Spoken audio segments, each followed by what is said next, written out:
BRS నేతకు రాకూడని కష్టం, గొప్ప మనసు చాటుకున్న కేసీఆర్ ఇంటికి పిలిచి మరీ బీఆర్ఎస్ అధినేత మాజీ సీఎం కేసీఆర్ మనసున్న మహారాజు అనిపించుకున్నారు. అనారోగ్యంతో బాధపడుతున్న బీఆర్ఎస్ నాయకుడికి 10 లక్షలు ఆర్థిక సహాయం చేశారు. ఖమ్మం టౌన్ బీఆర్ఎస్ పార్టీ మాజీ అధ్యక్షుడు డోకుపర్తి సుబ్బారావు అనారోగ్యంతో బాధపడుతుండగా ఇంటికి పిలిపించుకొని మరీ సాయం చేశారు. అతడు యోగక్షేమాలు అడిగి ధైర్యం చెప్పారు. 25 ఏళ్లుగా ఉంటున్న ఇంటిని ఖాళీ చేయాలంటే ఎలా? హైకోర్టులో అల్లు అర్జున్ మామ పిటిషన్.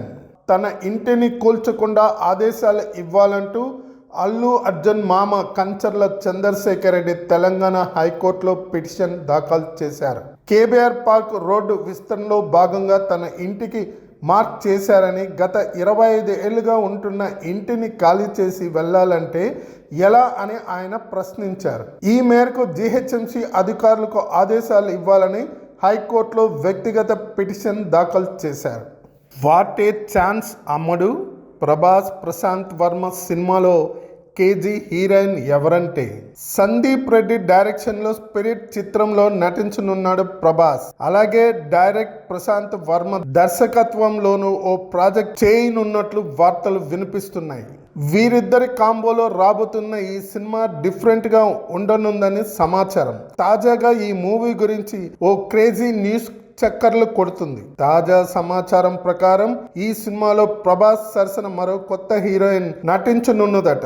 ఆమె ఎవరో కాదు, భాగ్యశ్రీ బొరేస్. మాస్ మహారాజా రవితేజ సరసన మిస్టర్ బచ్చన్ మూవీలో నటించింది ఈ అమ్మడు. ఈ సినిమాతోనే తెలుగు తెరకు కథానాయికగా పరిచయం అయింది. అయితే విడుదలకు ముందే క్రేజీ సొంతం చేసుకుంది భాగ్యశ్రీ. కానీ మిస్టర్ బచ్చన్ మూవీ డిజాస్టర్ కావడంతో ఈ బ్యూటీకి అంతగా గుర్తింపు రాలేదు. కానీ ఇప్పుడు టాలీవుడ్ ఇండస్ట్రీలో మాత్రం ఏకంగా 6 సినిమాలు నటిస్తుంది. తాజాగా పాన్ ఇండియా స్టార్ హీరో సినిమాలో ఛాన్స్ కొట్టేసింది. వీడసల మనిషేనా? ఆస్తి కోసం కన్న తల్లిని పొడిచి చంపిన కొడుకు. మానవ సంబంధాలు మంట కలిసిపోతున్నాయి. ఆస్తుల కోసం అన్నదమ్ముల మధ్య గొడవలంటే సరే అనుకోవచ్చు, కానీ నవమాసాలు మోసి కని పెంచి ఇంత వాళ్ళను చేసిన తర్వాత కూడా ఆస్తి కోసం ఓ కొడుకు కన్న తల్లిని కడతేర్చాడు. ఈ ఘటన ఎక్కడో కాదు, సంగారెడ్డి జిల్లాలో చోటు చేసుకుంది. కేవలం ఆస్తి కోసం తల్లితో గొడవ పడిన 26 ఏళ్ల కొడుకు తల్లి అనే కనికరం లేకుండా కత్తితో విచక్షణ రహితంగా దాడి చేసి ఆమె నిండు ప్రాణాలు బలిగొన్నాడు. ఈ ఘటన స్థానికంగా సంచలనం సృష్టించింది. కన్న కొడుకే ఆస్తి కోసం తల్లి పాలిట ఎముడైన ఈ ఘటన తీవ్ర చర్చనీయాంశంగా మారింది. ఈ ఘటనకు సంబంధించిన పూర్తి వివరాలు ఇలా ఉన్నాయి. సంగారెడ్డి జిల్లా తెల్లాపూర్ మున్సిపల్ పరిధిలోని డివినోస్ విల్లాస్లో రాధిక కుటుంబం నివాసం ఉంటుంది. ఆమె కుమారుడు కార్తిక్ రెడ్డి 26 మద్యానికి బానిసయ్యాడు. ఈ క్రమంలోనే ఆస్తి కోసం తరచూ కుటుంబ సభ్యులతో గొడవ పడుతుండేవాడు. సోమవారం తెల్లవారుజామున తల్లి రాధికతో ఆస్తి కోసం గొడవ పడిన కార్తీక్ విచక్షణ కోల్పోయి కత్తితో దాడి చేశాడు. కొడుకు నుంచి ఊహించిన ఈ పరిణామంతో తల్లి షాక్ గురైంది. కార్తీక్ దాడిలో తీవ్రంగా గాయపడి రక్తపు మడుగులతో ఉన్న రాధికను కుటుంబ సభ్యులు హడావుడున నల్లగొండలోని సిటిజన్ ఆసుపత్రికి తరలించారు. చికిత్స పొందుతూ రాధిక మృతి చెందింది. సమాచారం అందుకున్న కొల్లూరు పోలీసులు వెంటనే ఘటనా స్థలానికి చేరుకున్నారు. నిందితుడు కార్తీక్ను అదుపులో తీసుకుని కేసు నమోదు చేసుకుని దర్యాప్తు చేపడుతున్నారు.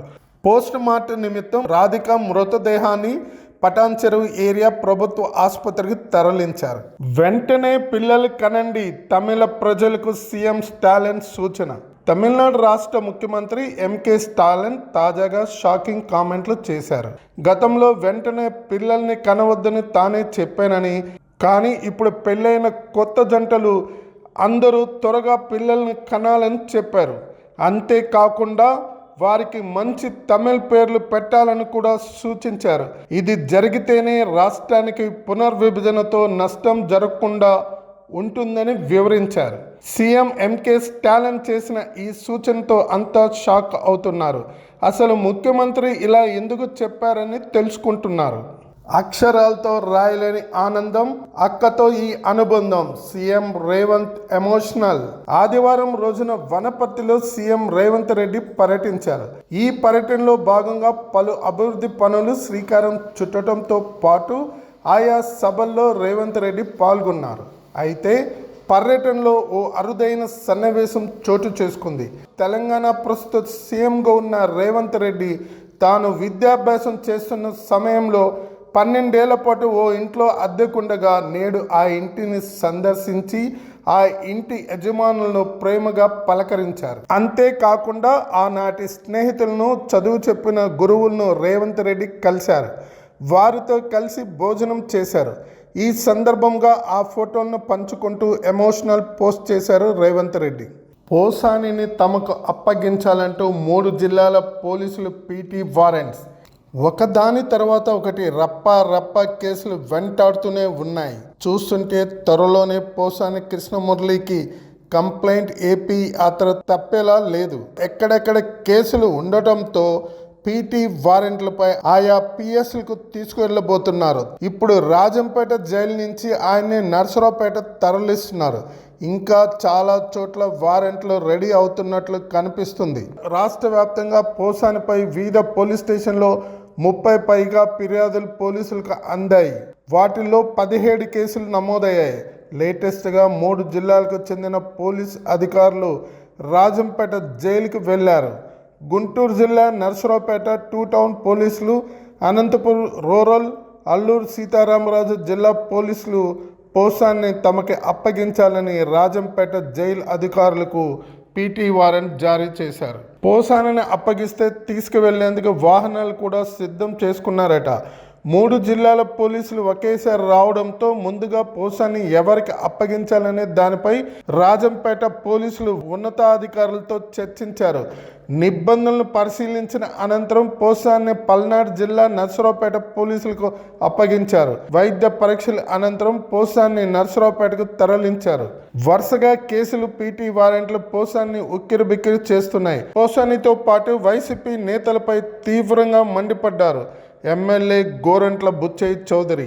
పోసాని ఒక మూర్ఖుడు, పోసాని లాంటి వాళ్ళతో అప్పుడు తిట్టించి ఇప్పుడు గగ్గోలు పెడతారా అని నిలదీశారు. తప్పు చేసిన వాళ్ళని ఈ ప్రభుత్వం వదిలిపెట్టేది లేదన్నారు.